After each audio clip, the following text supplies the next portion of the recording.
because now the people at the back can't hear me, but you can, can't you, right? Excellent. Can you put your hand up if you can hear me nice and clear right now? So you see what happened there was I went to the microphone and all the people with their hands up just then could hear me just through the microphone and I was virtually whispering. So if everybody gets their headsets on, everyone will hear everything. Thank you.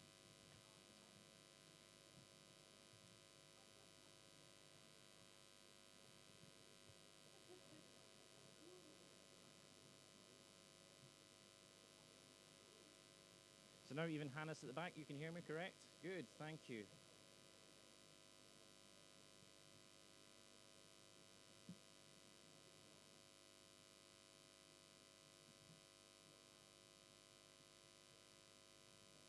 Okay, we'll just give a few minutes more. There's just a few seats to bring in. Now I'm going to do that test one more time. Now who can hear me? Put your hand up, please. Oh yeah, that's getting there. That's nearly the full room. Thank you.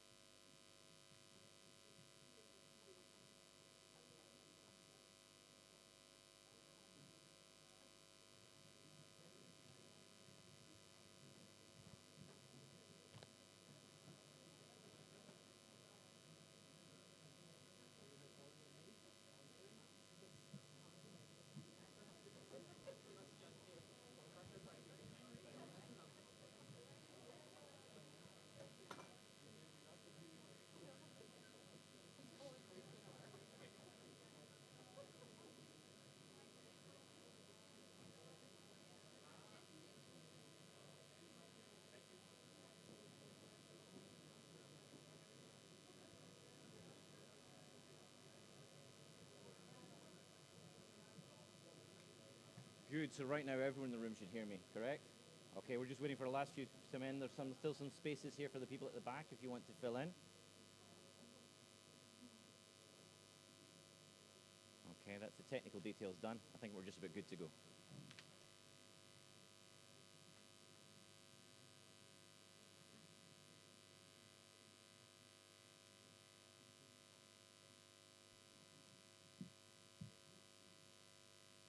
Okay then, well, thank you. Good morning everyone and welcome to this, the final ENRD Rural Inspiration Awards. This is hosted this year as a forerunner to the EU CAP network launch.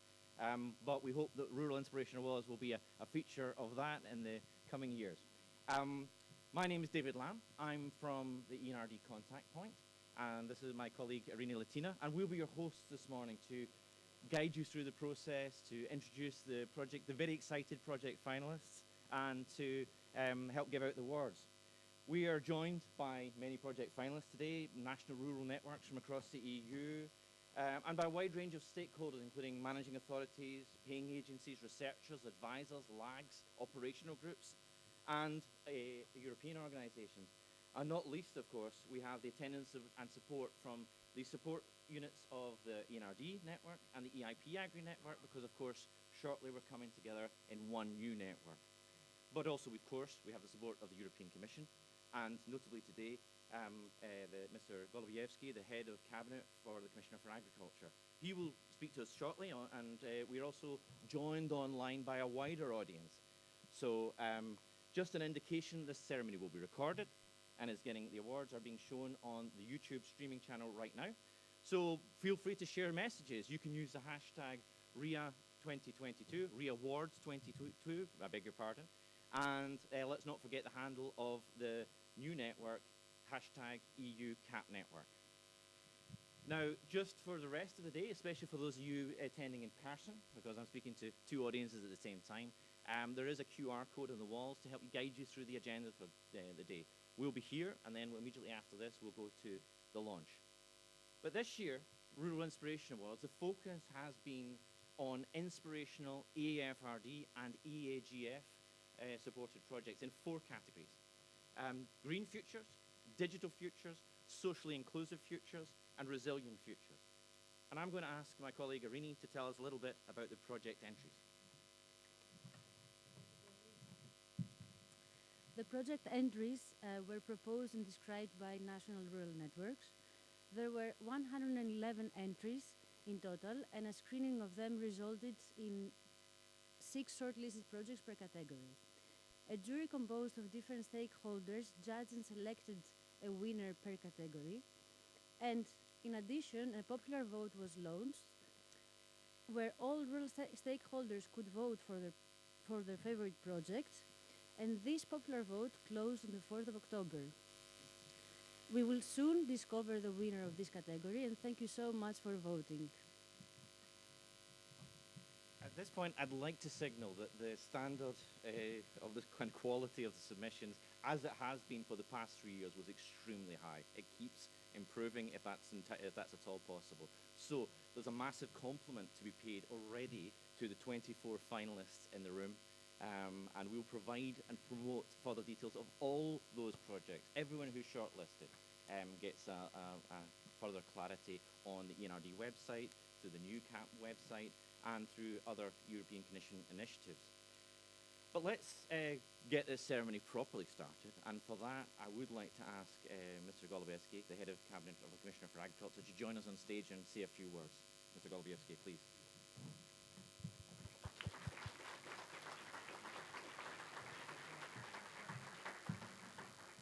Good morning. First of all, welcome. I'm very happy to be with you. Unfortunately, Commissioner is with a very important message at the European Parliament today, so I encourage you to all listen because there will be some announcements to be made on fertilizers. And you know better than many as to how problematic and difficult the situation is on that front. But we are here for a joyful reason. So, dear colleagues, ladies and gentlemen, Director Mihail, all the networkers, members of organizations, everybody in the rural development policy, all of you who watch us on web stream, welcome. Thank you very much for joining us. I'm very happy to be here. It is a real great pleasure that I join here, all of you today. I remember how at the virtual Rural Inspiration Award ceremony last year, my commissioner expressed his wish to be able to see you in person. And unfortunately, I think we'll have to wait for another edition of a maybe new type of award because there will be a new organization that you're launching today. But I think hopefully Commissioner will finally join you. This is an interesting special venue, I've been told, designed by an interesting architect called Michal Polak, and it's an inspiration to bring us all together. The Rural Inspiration Awards recognize inspiring initiatives co-funded by the EFRD, and most importantly, commitment and hard work of individual project promoters, you. They demonstrate the contribution of rural development policy towards a sustainable, green, competitive, innovative, and inclusive rural Europe. For me, my commissioner, they're also an occasion to see how projects really make a difference and can serve as an inspiration or inspirational ideas all across the European Union. And I'm also particularly happy that this year the Rural Inspiration Awards ceremony followed the Rural Pact Conference. You're probably all very familiar with the Rural Action Plan that the Commissioner and the Commission rolled out last year. It should be an encouragement to all of us and all of you to join the Rural Pact community and to engage towards working for the good of our rural areas. And I think this is a good backdrop to what we're doing here today. The topic of this 4th edition of the Rural Inspiration Awards is The Future is Youth. And it was a real pleasure for the Commissioner to learn that there are already so many projects developed and implemented by young people which can serve as the inspiration to all of us for our rural areas. Commissioner is extremely keen on generational renewal and preserving the kind of the substance of our rural areas and our rural economy, which really is the young people. I want to congratulate the representatives of all the 24 shortlisted projects. I know that there have been over 100 projects nominated by the national rural networks. The competition has obviously been very tough. Whether you receive an award or not, be proud, because your hard work and achievements are priceless. I would like to thank you on behalf of Commissioner for your work and great inspirational value on what CAP and EFRD can do. With this message, I will hand over to our moderator. I wish you the best of luck. Thank you.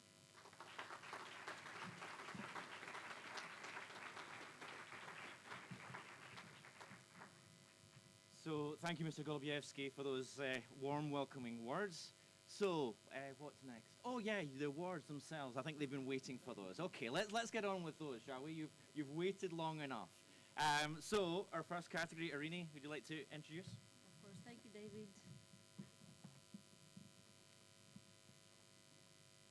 So we will now turn to look to some of our colleagues who are going to introduce the categories and also indicate what the jury was looking for in each category. Firstly, we go to our colleague Beth Dooley, who is going to introduce the shortlisted finalists for the Green Futures category. Thanks very much, Irini.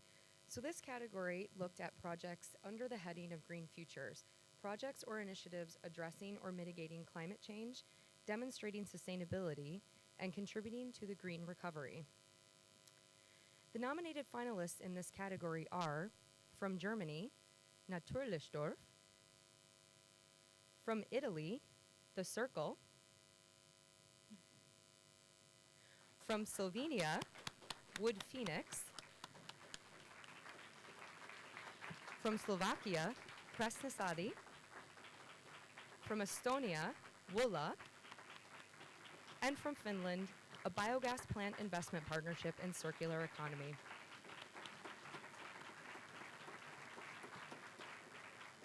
Thank you. Now we have time for a few quick questions to a few of the projects. Our colleague from The Circle, what was the most positive aspect for the environment that came out of your project?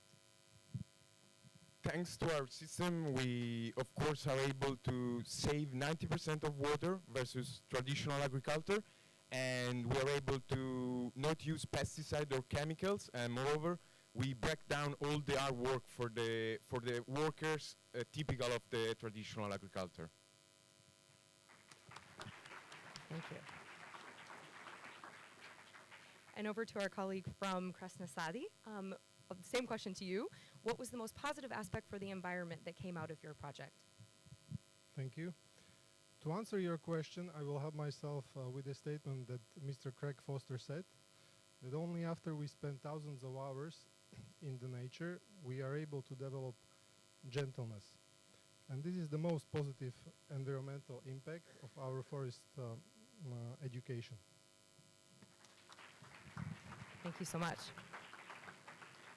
And now we have a short video of all the finalists.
Back to you, Irini.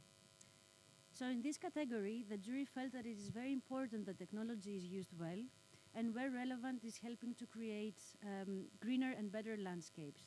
But I think it is also very important that people are a transforming influence in creating green futures in rural areas. So, Mr. Golubievsky, may I ask you to announce the winner, please?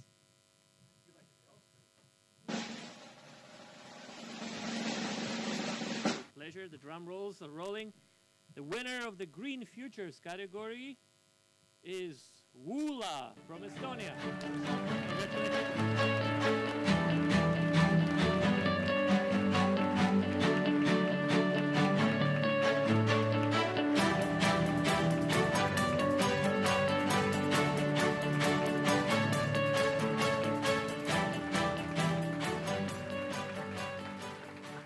Would you like to say a few words about the project? You don't have to. I'm very happy, but the problem is, actually, unfortunately, there is no representative from Vula project at the moment, and I'm from Rural Network in Estonia, so I'm representing them, and I'm super proud. I have no words, actually. I'm super proud. Thank you very much. Thank you.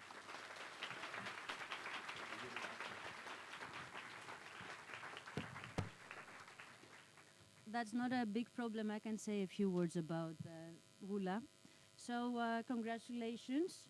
Vula is a project from Estonia. It uses waste wool to replace plastic bubble wrap in a very sustainable way. It involved a range of actors and especially farmers. And the jury highlighted the project's transferability, innovation, and more potential for further networking. Thank you.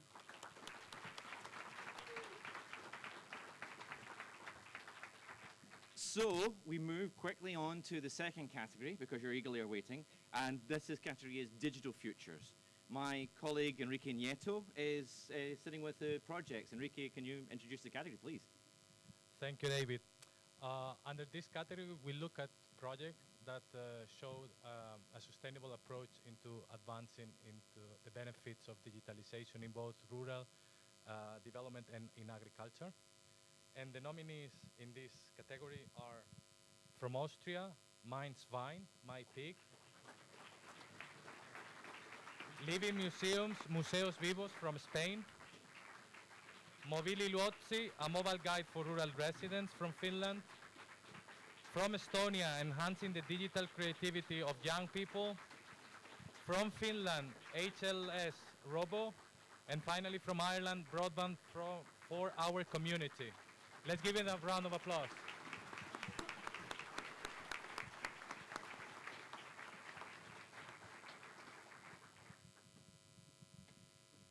Thank you, and I will ask some questions to some of the projects, and I will start with the Spanish nominee, Museos Vivos. Eugenio, what would be the most transferable aspects of your project that others can inspire? Three points. One, a cooperation between public and private sector, main objective in leader. Second, promote the rural heritage to young people. And third, I think living museums allows open and reopen museums 365 days a year and 24 hours a day. Thank you very much. So from the south of Europe, we move now to the north. Katarina, from the Finnish project Mobi Luotsi. Sorry for my Finnish. What would be the core aspect you would like to highlight from your project? Thank you. Yes, our Mobili Luotsi concept helps immigrants and newcomers in our area. People of all backgrounds can have equal access to information. This electronic service holds some of the most important information in one place. With the support of leader Ravaka, we were able to build a platform where you can find the services of cities and municipalities, companies, and the third sector, all in one place. And this concept is scalable and transferred in all over the world, not just only in Finland, all over the world. And we use open data and automation and even AI in our concept. Thank you. Thank you very much. now we move to our island. Jim, as project coordinator, what would you like to highlight from your project? Thank you. Well, I'd like to highlight that anyone can do what we did. Anyone can build their own fibre to the home network. All you need is poor broadband and a community that cares. And I mean, we came up with the recipe and the ingredients for this, so we'd invite other communities to come and visit what we've done and see what we've done. And they too can have top quality, future-proof broadband. And all the things that come with it: social inclusion, investment, people living in the area, able to work remotely. It's brilliant. It hasn't been easy, but it's been very enjoyable. Thank you.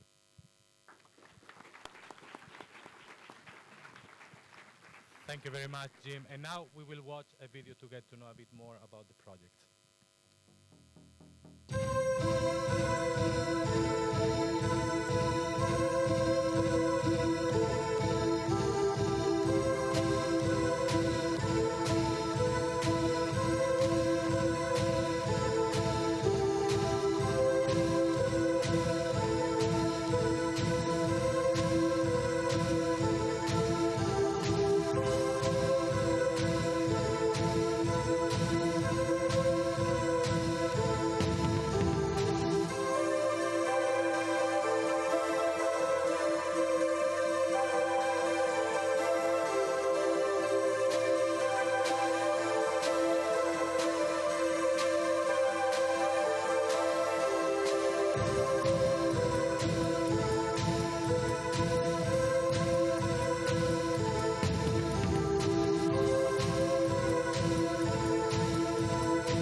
So thank you to all the nominees, and let's get to know now the winner. Back to Okay. you, David. Thank you, Enrique.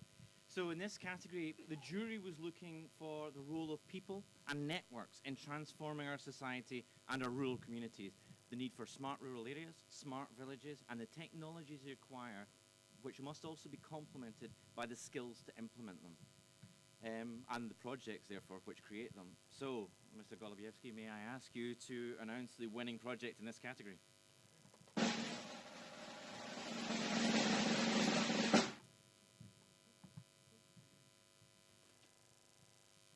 here we have the winner of the Digital Futures category, and the award goes to Broadband for Our Community from Ireland. Congratulations.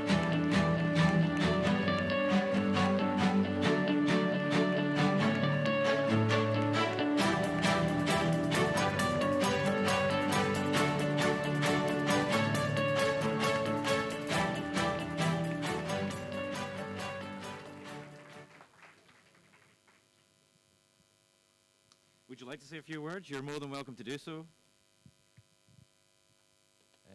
Obviously, I'm overjoyed with this. This is like a dream. I never expected this from Pilltown in Ireland. I'd just like to say a big thank you to Kilkenny Leader for coming to us with the idea. And thanks to all the people on Broadband Fair Community, the board, all the people who came to all the meetings week after week during lockdown, all the people who burnt leather going door to door. Special thanks to Paul Welsh, my right-hand man, getting up every morning and seeing what we're going to do today that got us over the line. And just, yeah, if anyone wants to come and visit, we'll happily show you what we did and how to do it. Thank you very much.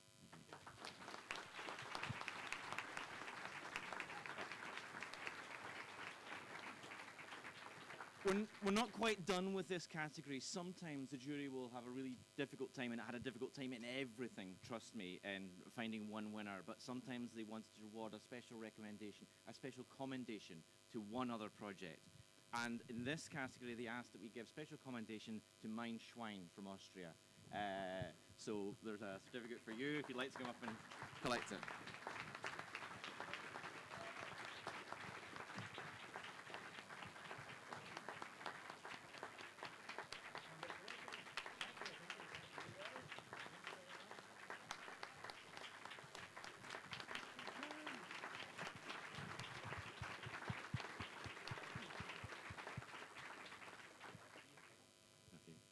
Thank you.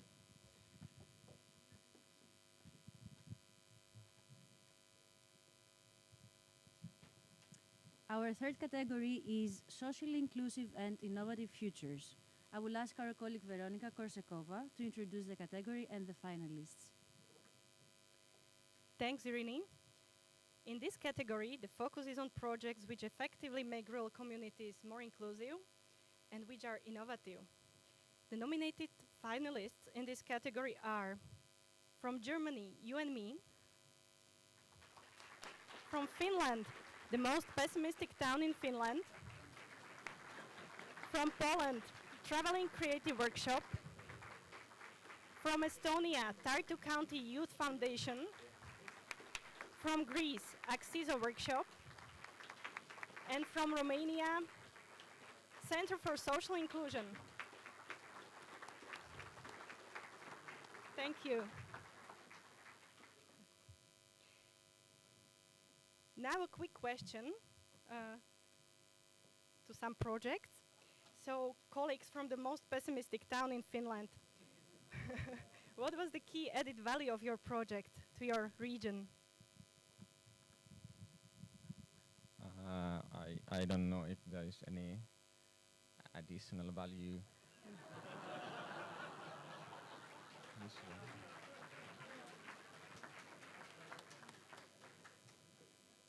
We have brought attention to the world that Puolankaava region is not dying town, it's dead already. Thank you.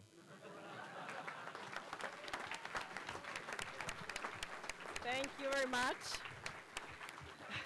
So how about added value of Traveling Creative Workshop from Poland? It's maybe other product.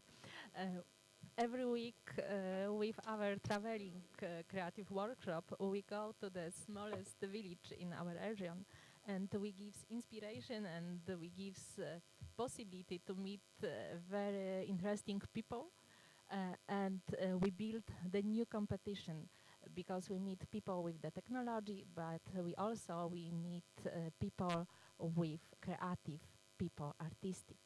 So is our added value.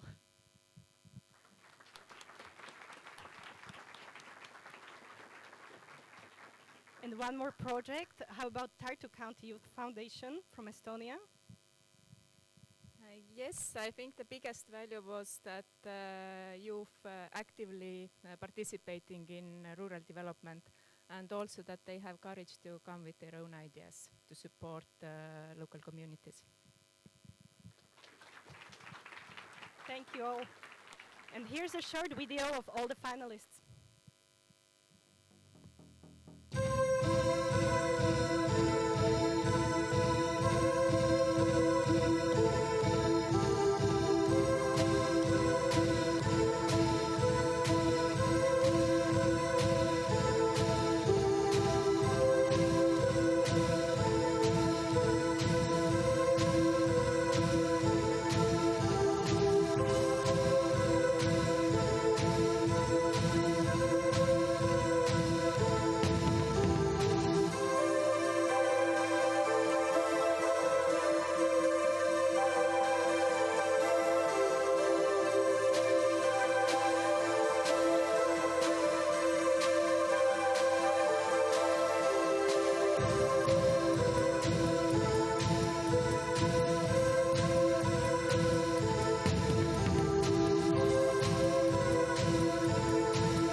And now back to Irini.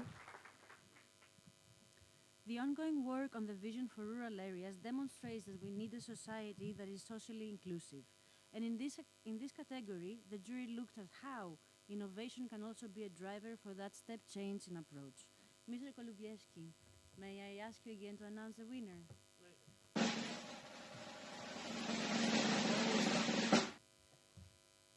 And the winner of the Socially Inclusive and Innovative Futures category is Center for Social Inclusion Romania.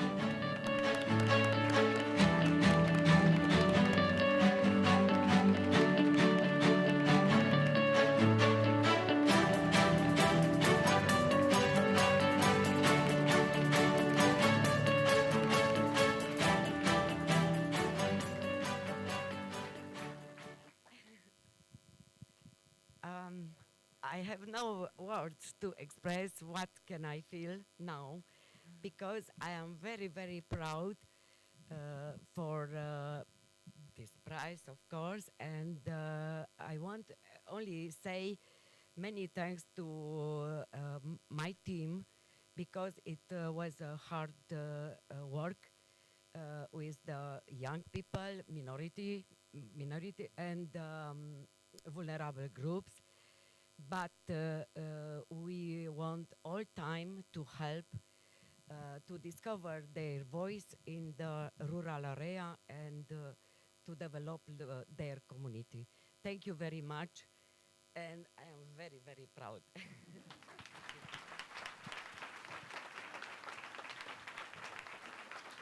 Congratulations. A few words about the winning project, which the jury recognized for the breadth of the approach in addressing social inclusion towards young people and for the very high level of transferability that the project presented. The jury discussed all the categories in great detail, and in this particular category was very tightly contested. So in this instance, the jury wanted to award the status of highly commended to both you and me from Germany,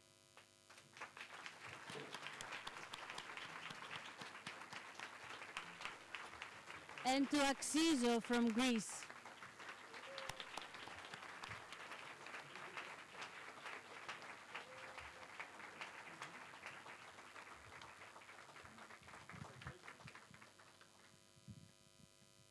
Thank you very much. Thank you very much.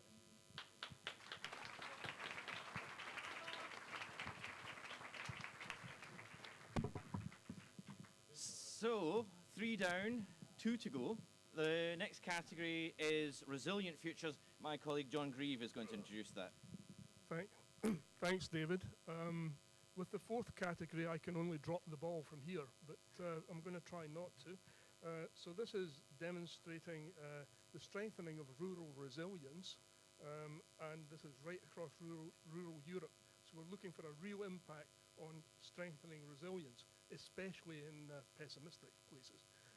So what we're going to do is cover a wide range of the community value chain and a broad definition of sustainable future-proof projects and initiatives. We're going to cover that whole range.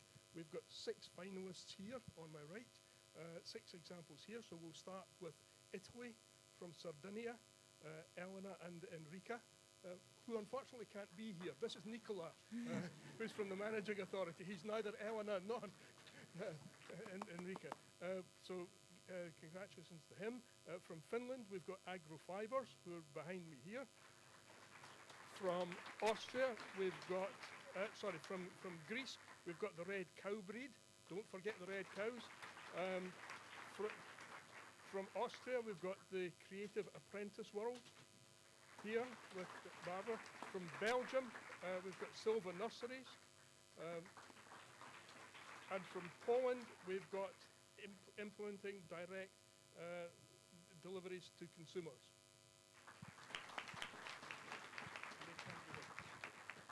So, firstly, before we get on to the awards, I have a couple of questions too. Just surprisingly, you may have noticed this trend. We have a couple of questions, but we've got a couple of victims here who, a bit naive, they volunteered to answer the questions. So our question to you is, what do you think the most lasting achievements that we've developed through your projects? And our two volunteers here are Barbara Stumpf from Creative Apprentice Worlds. Barbara? Thanks, John. Hello and good day to everyone. We are a leader region in Eastern Styria, and our approach is that we support the social and technological innovations in every project. And the most lasting achievement in this project is that we highlight the rural career opportunities in craft trades for young people in Austria. And what we are doing is a very practical approach. We have 25 mini working benches. You will see that the video clip, and we are working together with the pupils, the entrepreneurs, and the schools, and we want to transform the job market and to show that pupils don't have to go away from their home area. They can have a career at their home place. Thank you. Thank you very much, Barbara. And I'm now going to ask Tim, or Timo, as it said on his sign on his seat. I think we've converted Belgium into Finland just because we're dealing with forestry. So the great project from Belgium, from Tim, which he will explain to you. Thank you, John. We have one thing in common, actually. Our language sounds very difficult to understand. So as Finnish and Flemish, it's quite difficult. Very good, very good. No, our company is a commercial company. We are a production company of 25 million plants every year. We are also awarded as Export Line, the best exporting company in Flanders by Flanders Investment and Trade last year. And innovation is one of the driving actors actually in our growth of the company. With this kind of innovation that we're presenting here is our grading machine, which enables young, new, inexperienced staff to help us grading plants, so selecting qualitative plants for our customers in a very efficient way. So that means that young people can come into the company, help us, and still create an added value to the business. Thank you.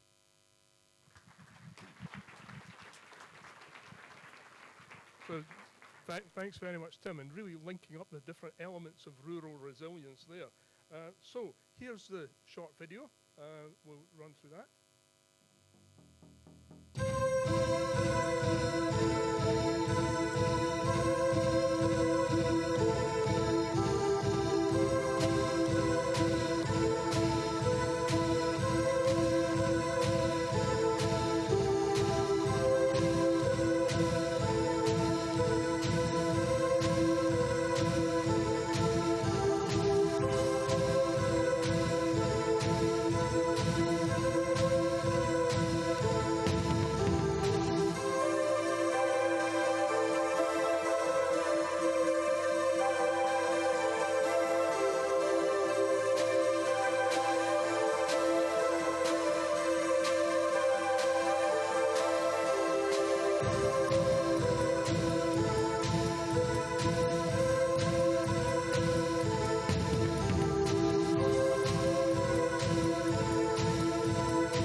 David,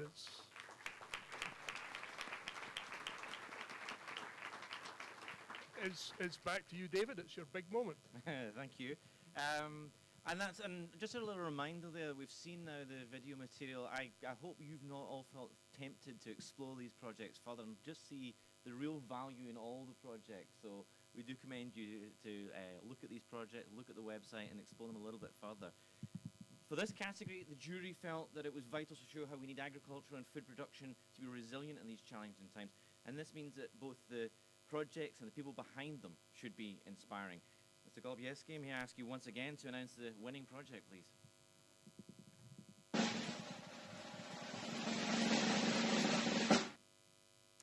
And the winner of the Resilient Futures category is Red Cow Breed from Greece.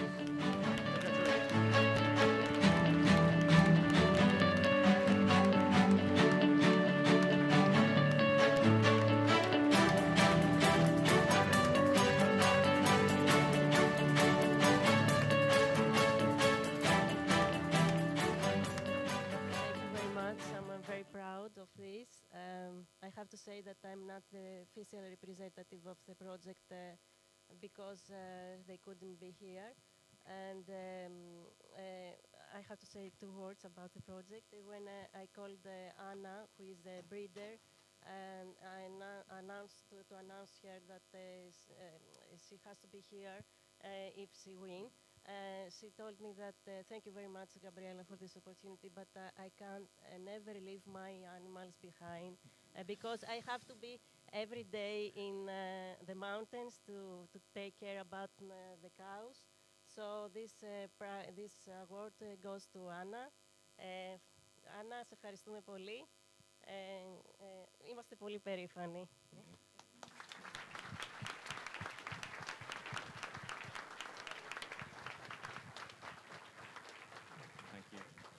Thank you, Gabriela. That means that we need to make sure we get video footage of you passing on that award to Anna and to the cattle. Yeah. Congratulations. A few words about the winning project, about Red Cow breeds. The jury found it had real strong economic benefits, an innovative approach, and good use of technology, and that full chain marketing approach was something that was really recognized. So, Irini, we're almost done, but there's one more to go. So we have the winners across the 4 categories, but we are not done just yet. We now turn to the popular vote. For the past 2 weeks, we have made the link available for an open vote on the most popular project from all the categories, which included a youth component. We received over 7,400 votes, and the vote closed on Tuesday. So now that the voting has closed, we have counted and checked all the votes, and we can now reveal that the winner is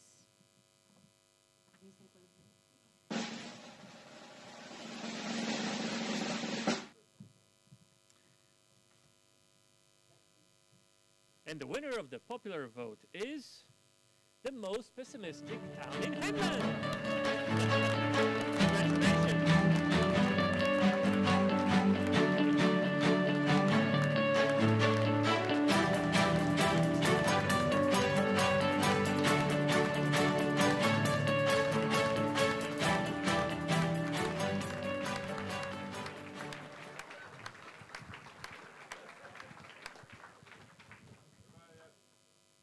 Oh no.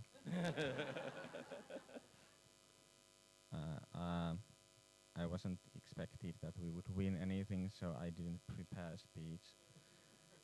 I would like to thank my family and my dog, except that I don't have a dog. But if I did have, I would thank him, and then he would say woof.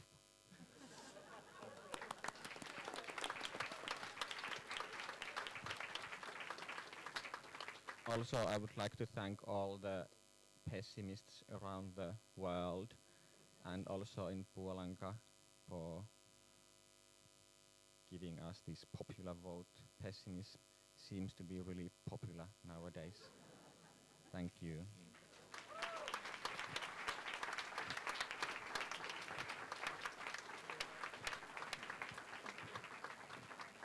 We are so pleased that we can send you back to Finland with a real sense of, optimism. sorry if we've damaged that anyway. So that brings us to the end of Rio 22. Our congratulations to Woola, to Broadband for our community, to the Red Crow of Reed, to the Centre for Social Inclusion, and to the formerly the most pessimistic town in Finland. Thanks, of course, to Mr. Golubievsky, and I'd like to ask him to say a few words as a closing message. Thank you. I'll be very short. First of all, I'd like to congratulate again on behalf of the Commissioner, once again to all the winners. These are really amazing projects, and it really made my day. I hope this recognition of your achievements gives you well-deserved pride and inspires you to continue and build on your good work, and to link it with our Rural Pact process. I always repeat this. I would also want to congratulate all the participants in this competition overall. As we tell our children at school sports day, it is not the winning but the taking part that counts. I congratulate the organizers of National Rural Networks who nominated projects and the jury, including the popular jury, who are involved in selecting the winners for all their work in making this competition happen. I'm looking forward to seeing you. I hope I can say it on behalf of my commissioner, that he's looking forward to seeing you all in the future, and we'll see how those projects will develop, both the winners and the excellent shortlisted projects too, and to seeing you again next year. Thank you.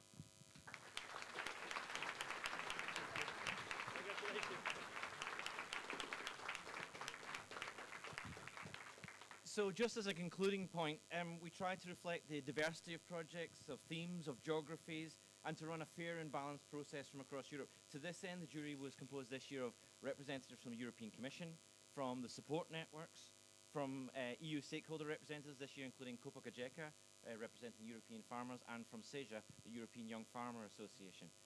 And with a balanced geographical representation as well. And I think that's reflected this year. It's really worth saying that we have winners for the first time across 4 categories. So from Estonia, from Greece, from Ireland, and from Romania. And we have finalists for the first time from other member states. We still hope that that means that other member states will understand that while we can be very competitive, completely competitive in some cases, this is not the only way to communicate the superb projects that have been developed. And we will be revisiting all of those submitted entries and making sure that we carry those messages through our websites, through our publications in the coming months and years. The real prize for us is that these projects deliver, and that's the real value in recognizing them through the Rural Inspiration Awards. I'd like to ask, this brings us to the end of the ceremony, I'd like to ask, especially for the finalists, to remain with my colleague Irini, and if you just give us a few moments grace, because I have to escort Mr. Golubievsky through to the area, the Agora area outside here, where we will commence with the launch of the new EU CAP network. And for those online, please stay tuned. Thank you very much all.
might help him to hear, but he will really just speak, so it doesn't matter so much.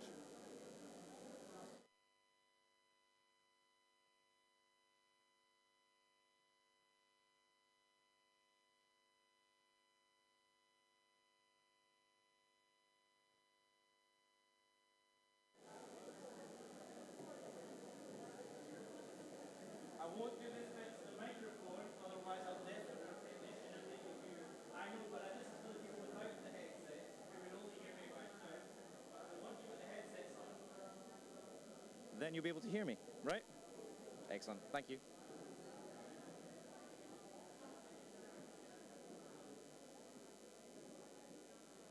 So please put your headsets on and don't be afraid to come watch the line there, but if you want to come a little bit further forward, that's absolutely fine. But I know we're also streamed to the other rooms and online just very shortly.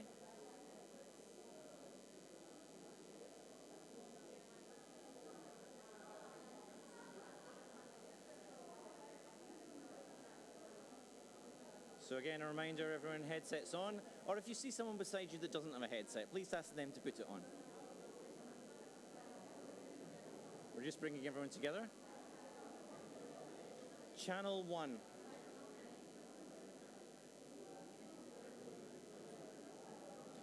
By the end of today, you'll all be used to this. We are going to change channels so that allows us to have these conversations between us.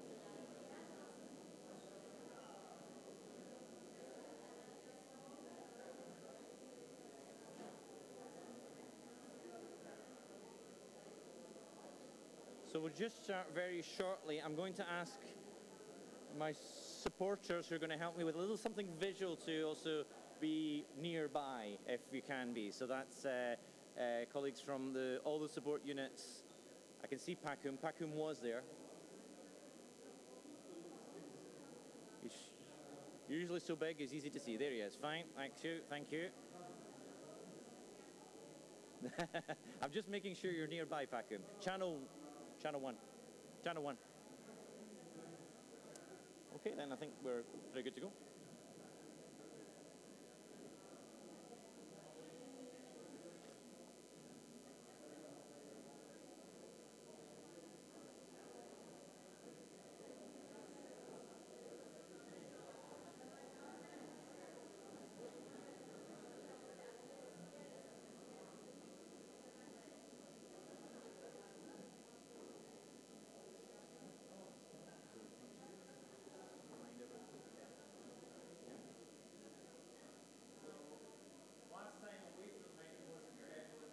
And now at the microphone, if you've got your headphones in, you'll hear both of us absolutely fine.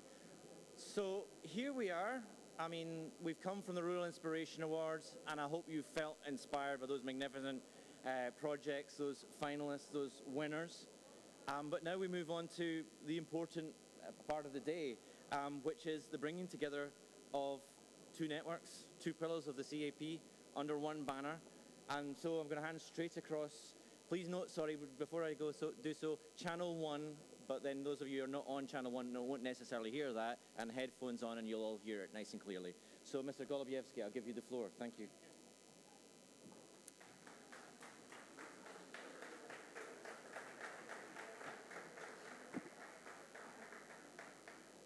Thank you very much.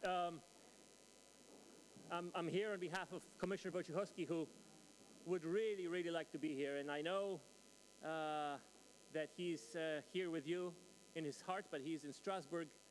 Just announced an important initiative on fertilizers. The European Commission will prepare with Commissioner and DG Agri in lead a communication on the fertilizer situation. Everyone here knows better than anyone else how difficult the situation is. So that is why, in such an important political moment as we are in, he had to be in Strasbourg, and that is why I'm here to represent him. Nonetheless, it is with great pleasure that I'm here today at this event, which celebrates an important development regarding networking in the agricultural and rural development at the EU level. I like to see, and the Commissioner loves to see, when our communities are brought together, are being united rather than divided. So it's great to have you all joining into one organization. Before moving forward with the occasion that brought us all here, allow me a few remarks on the Common Agricultural Policy, which is really the fulcrum of what we do. The CAP celebrates its 60th, I wanted to say 100, but maybe not yet, its 60th anniversary this year. The policy's original goals, which were already established in 1957 in the Treaty of Rome, have remained unchanged since then. Increasing productivity, stabilizing markets, providing fair living standards to farmers, and ensuring the availability of food at reasonable prices, which includes obviously also ensuring that all the inputs that come into the production of food remain at reasonable prices, hence the fertilizers I mentioned earlier. These objectives continue to respond to the new challenges and are today as important as ever. The current crisis, we don't have to mention exactly what's going on. We all know energy, war in Ukraine, both COVID that just happened, show the importance of agriculture and particularly of ensuring food security at all times globally, but also within the EU. With the new CAP and the CAP strategic plans that you are all well aware of and have been involved in their design, we're looking for a greener, fairer, and more effective policy delivering results for our farmers and citizens.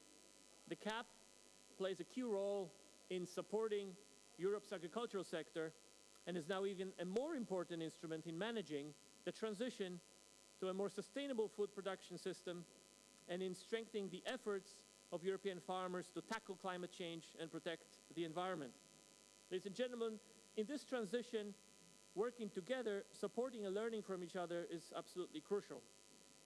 The European Network for Rural Development, ENRD, you're very familiar with and you're part of, together with the Evaluation Help Desk and EIP Agri, another excellent initiative, have been playing an important role in connecting rural stakeholders, sharing information, knowledge, and good practices in the current programming period. With the new Common Agricultural Policy, the role of the networking becomes even more important, as it will involve new stakeholders and actually cover the whole new range of CAP interventions, both Pillar 1 and 2, including cross-cutting issues such as innovation or the Advanced Knowledge Information Systems, the AKIS. National rural networks will grow into national CAP networks within 12 months of the approval of their respective national strategic plans and continue providing its support to all CAP stakeholders at national level, but also through cooperation with other networks, building up on a good basis of rural networking. At the union level, the current two rural networks, ENRD with the Evaluation Help Desk and the EIP Agri, are now joining forces and merging into a single European CAP network, aiming to assure even better and more streamlined support in implementing the new CAP and strategic plans.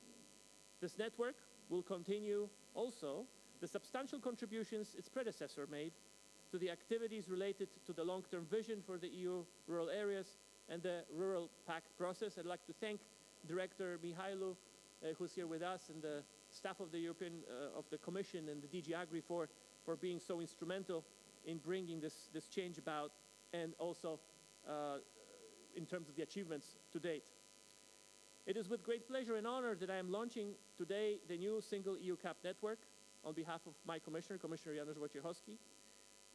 I am also confident that by building on the experience and knowledge created so far, it will grow further, bringing together member states and relevant stakeholders to share their best practices, experiences and progress, but also their know-how in facing all types of constraints and challenges. And this will be important under the new CAP, and you will play absolutely irreplaceable role here.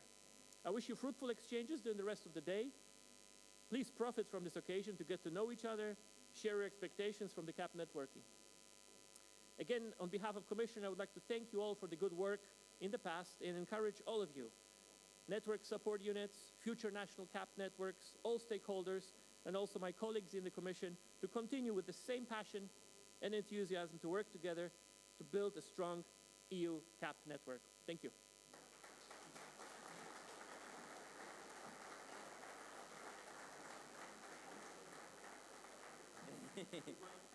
Absolutely not.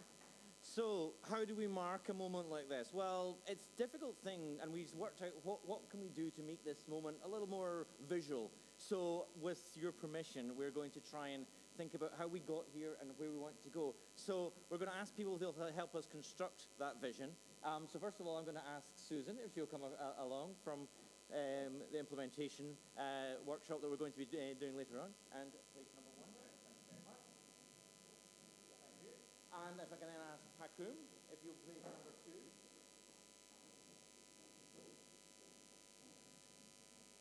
This is where we work out if we can assemble a jigsaw.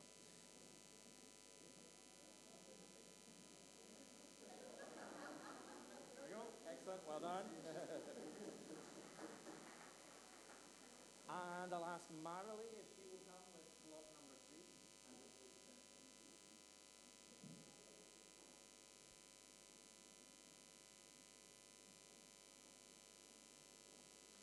And then if Michael Fischer is here, is one of our stakeholders, going to hear from Michael just shortly. He's going to put down block number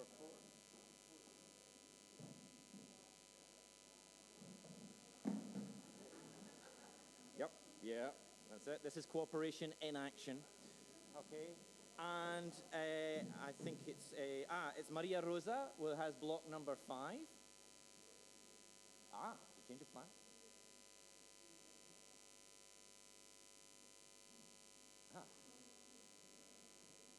I can't get it. Donald Shane, of course it is, yeah, I've seen you, I've met you before, Donald, sorry, just see the badge, thank you. Donald's doing block number 5, and then that means it's still Stephanie for block number 6. Thank you very much, Stephanie.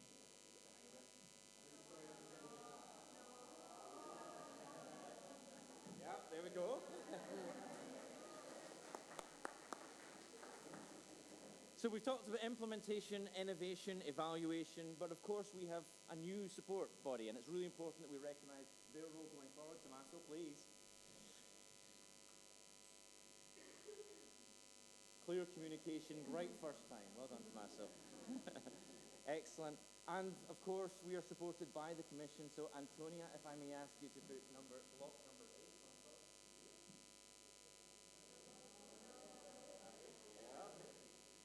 And for the last piece, and a photo opportunity for all, I think, Mr. Golubievsky, if I may ask you to put block number 9 in place. Yes.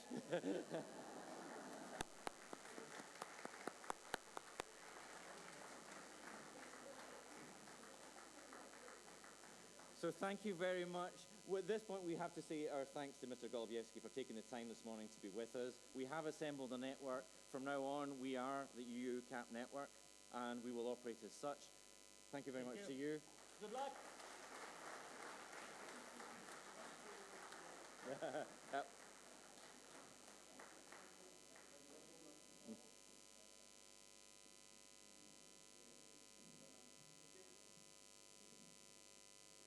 So yes, this will remain here for photo opportunities if people want to take some pictures later. There's a nice moment to be had. So we're not just here, though, to have a ceremony, to have a launch. We've got to work out what we want to do in this new EU CAP network. Please share your ideas, share them with the outside world, make sure that everyone is getting what it is we do. And we're going to discuss that in the following sessions, which are going to take place throughout the day. Before I get to the kind of details of that, we want to hear a little bit of what we want to build on from the past that enables us to carry on to the future with sound foundations and taking examples from what we've done that's well in the past. So first of all, I'd like to ask Michael Fischer if he'll come up once again and give a little bit of testimony from his perspective. Thank you, Michael. All right. Thanks, David. During the last couple of days, I was thinking if there's a word or a term that reflects these past years of networking on the European level and that also points into the future. And I came to the term of social capital, because that's what it's for me. It sounds like an academic buzzword, but I think it can be quite simply explained. In my role as a team member of a national rural network, we have several occasions where we need information, good practices, good things, good information from the delivery system from other member states. And this social capital that was built during the last years enables me to know who I need to call when I need something, and I know that this person cares, and that makes a difference for me. That makes my life more easy, and that's something that was generated a lot by the work of the ENRD contact point, and not just by obvious reasons, by organizing events. It was more the atmosphere, this kind of cooperation culture that was established. It was very appreciative. It valued every aspect that you said, no matter how good your English is, no matter what your context is. And I think that's made it easier to open up, to get new contacts. And yeah, so I think for the future, the new CAP network does not just only build on a group of interested individuals. I think it builds on a very strong community. So best of luck for the future.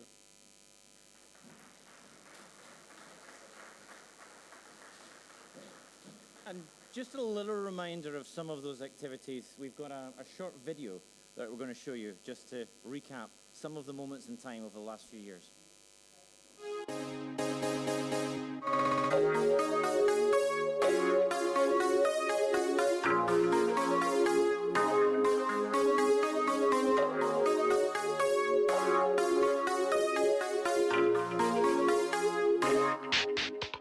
This is the celebration of 10 years of networking, and I think that this is a success story. There is so much to be gained from understanding what other people, other organizations are doing in other places.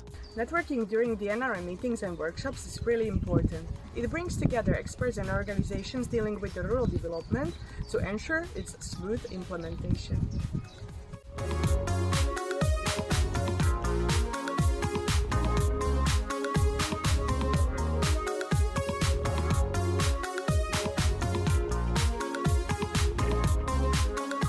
This is a week-long conversation like no other. In 2040, rural areas will be extremely modern, and we will be able to support ourselves even if global crisis. Angelic Gardens, Anielskie Ogrody, Poland, Polska. Congratulations, gratuluję serdecznie.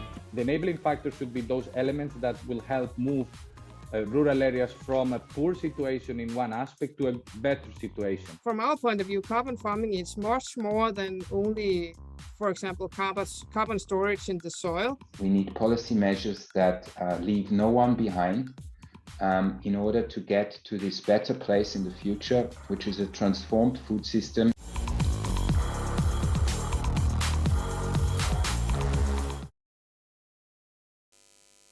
So, just a few highlights from our time working. I'd next like to invite up, I was going to say Kylie Woodham, beg your pardon, and Maria Rosa Mosquero Lozada, but unfortunately Kylie can't be with us today, but I think she has prepared a message which I'll try and read from the side.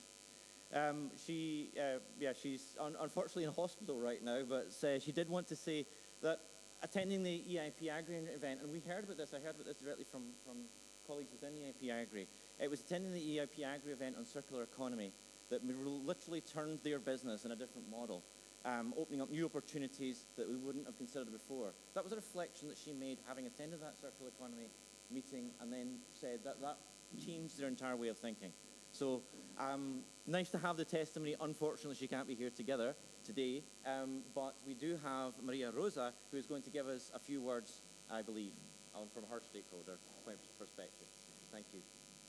Thank you very much, David. Thank you very much for allowing me to explain what does mean EIP Agri for me, and I will explain you what was my small history that could be represented, a representation of any kind of researcher that can be in my place. I am a researcher at the University of Santiago de Compostela. I write many papers. I do research, as most of the researchers and all the researchers all over Europe. But I have also the feeling always, when in the past, that something was missing. My papers, I'm Spanish, so my colleagues, my end users are not able to understand what I write when I write it in English and in the very good papers. So I thought always that something was missing. And I even got a message from my ministry saying, oh, Rosa, you have been working in agroforestry for 10, 15 years, but nothing happens at the real level. So I feel guilty. And suddenly I became the president of the European Agroforestry Federation, and this opened me the window of the European Commission with the civil dialogue groups, the European Network for Rural Development, and finally with the starting of the EIP Agri. And I started to understand that I was not guilty. The problem was that there was not funds enough, there was not infrastructures enough to make that good research goes straight forward for the stakeholders. I also was part of the Eureka project, Euracnos project, which make an analysis of how is the effort of the researchers to be able to spread the knowledge they have. And this has been possible thanks to the creation of the multi-actor approach projects of the EIP Agri, together with the operational groups that allow us to be more concrete and to act as local level. So what I can say is that thank you very much for the EIP Agri to be here. Thank you.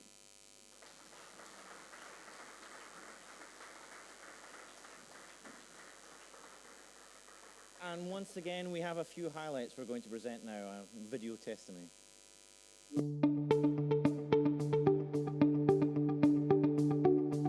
We as farmers or scientists or advisors, we have to get out of our bubble and discuss with other bubbles, and we can share our experiences and knowledges. And if we as farmers put in all our knowledge and experience we have, we can also make sure that we get to innovations we really need on our farms. The workshops and seminars contribute to better skills for my role in the rural network, and also inspiration to take action promoting operational groups, good practice, new ideas, namely how to better spread the innovations to farmers. EIP Agri helps me to find solutions either through a web search on the website, or contacting people from focus groups, or looking for operational groups which already have worked on a problem that my farm is facing right now. I had the opportunity to get to know farmers and advisors from other countries, with whom it has always been more difficult for me as a researcher to get in touch with them. Me teemme Euroopan maa- ja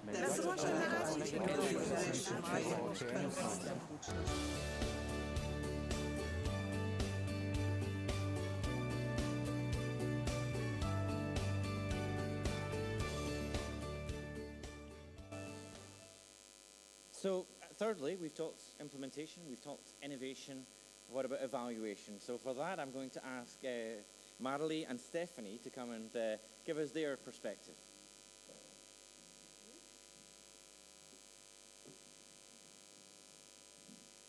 Thank you, David. So we represent evaluation here. So if you look at these blocks here, we are 1%, not 1%, but some percentage of these blocks here, because there are many CAP stakeholders, and the evaluation stakeholders are part of this as well. Now, evaluation. Evaluation provides evidence for the achievements of policy. It tells us what works well, what doesn't work so well, and therefore can allow us to provide recommendations to improve, on one hand, current policy implementation, and also future policy, the design of future policies. Back in November, we organized a good practice workshop where we discussed with our evaluation stakeholders what have we learned in relation to evaluation achievements from the previous programming period. And the results of these I'm going to present to you today. So, evaluation achievements so far, the first lesson we have learned is that stakeholders have gradually acquired an ongoing approach to evaluation. This means evaluations start from the very beginning of policy until the end of the policy implementation, and even continue after that. For this to work really well, it's important, and that's the next lesson, to collect data, the right data with good quality and from early on. And having collected good data, this allows us to provide better quality evaluations. And then the next lesson of what has been achieved is that based on this good quality data, stakeholders have been able to identify recommendations, on one hand, as I said earlier, for improving current policy performance, but also for future policy. So evaluation helps improve the efficiency of policy. And then the next lesson is related to the participation of stakeholders, to the involvement of stakeholders in evaluation. So evaluators and policymakers are now part of a larger network who work together and have contributed to improve and install really deeper amongst the stakeholders the culture of evaluation. And that actually has led to increased awareness on the benefits of evaluation for improving policy. And Stephanie here is one of our evaluation stakeholders and who can give us her perspective on what these achievements mean to her. Thank you, Mary-Lee. Starting off, I think I'd start off with the last point which you mentioned, which is the awareness in terms of the evaluation. And I think that in itself already shows us the extent to which we've come. The fact that there's awareness means that we've come a really long way. But the fact that it is an ongoing approach means that we've still got a long way to go. I mean, it's an ongoing thing, and we've still got to put in efforts in order to ensure that it goes. I think that the next two can really be grouped together because the enhancement that there has been in the quality of evaluation has been partly brought on because of the data systems. But I think from a stakeholder's point of view, we have to be as well appreciative of the balance in the sense that we need to know how we would like to enhance the quality of evaluations. It's very important to be clear of where we want to enhance the quality of the evaluations, bearing in mind as well that data collection in itself is a costly element and can also be a burdensome element. So it's a bit of a balance between the two. And I think that brings us to the objectives of why do we actually do evaluations. And as Mary-Lee pointed out, it's to provide the recommendations and to feed into policy making. But from an evaluator's perspective, I think it's important to highlight that for that to be effective, it has to be a timely evaluation. So it's got to be done at the right time in order to feed into policy making. And probably tying in as well with the last point in terms of promoting it with stakeholders, in order to ensure that the evaluation results and the recommendations actually make it to policy. I think it's very important that even within such a network, we reach out even further also to policymakers to ensure that the results of the evaluation actually translate into effective results. Thank you. Since we're a network here, all these messages, it will be great if you can yourselves transfer to your own networks, and therefore there will be a multiplier effect. Exactly.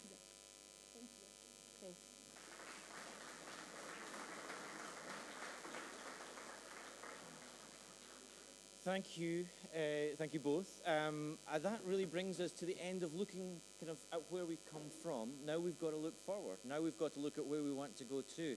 You all have the next part of the day, the next few parts of the day are all about interaction. We know from our experience that the importance of having interactive exercises and being able to build those meshes and bring people together. A few things I want to say on that. First of all, your badges, some of you have been allocated to try and give us not complete mayhem when we split into groups, have been allocated a coloured dot on your badge. So we're going to start the breakout sessions in about 15-20 minutes. There's a little bit of time to exchange, but please let's start them on time, so don't be shy in moving towards that area. If you've got a green dot on your badge, anyone got a green dot? Excellent. You're going to be heading back towards the auditorium where we'll be discussing implementation in the first round. But let me be clear on one thing. Everyone has the opportunity to have input into each of the 3 rounds that we're going to do. It's just a way of organizing us for that first round. So if you've got green, please go to the implementation first round. If you've got yellow, anyone got a yellow dot? Excellent. That means you're going to be going upstairs to room 1, signaled over there, and that's the yellow room. Not the yellow curtain, don't let me confuse you with that, but the yellow room. And that's where you're going to be discussing innovation in your first round. And if you've got an orange dot in your badge, anyone got an orange dot in your badge? I can see it. Then you're going to be going directly upstairs, where there are some people already waving at me, and you'll be discussing evaluation. One point of clarity there.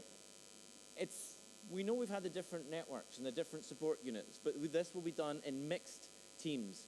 And so we'll have mixed teams to help to facilitate all those discussions. 1 second. Yeah,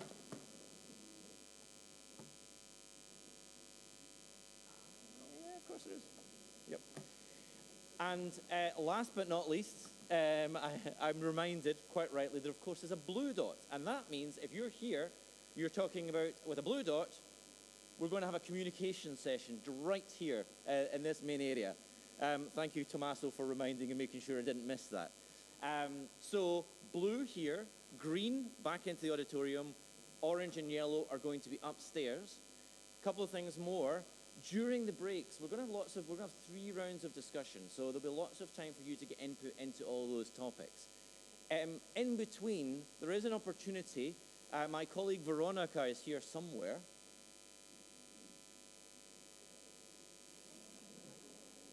But we have got a little bit further down at the back of the room, we're going to be having some open space discussions where we've got some volunteers already who are willing to host. So we've got Seja who've volunteered, for example. And what we're looking to do is in between times, when we've got breaks, we've got lunchtime, there's an opportunity for us to discuss particular topics of interest. Have a look at that back area and see if there's something you want to put down, if there's a topic of your interest. There'll be an opportunity to discuss that in smaller groups at the intervals because we want to make the most of your presence. It's the first time we've had a really big physical event in some time. We want to make the most of having you here with us. That's, I think, all the logistics aspect, and Tommaso is going to make sure that he reminds me of this, that we're going to show now a little moment, little video to get us thinking forward.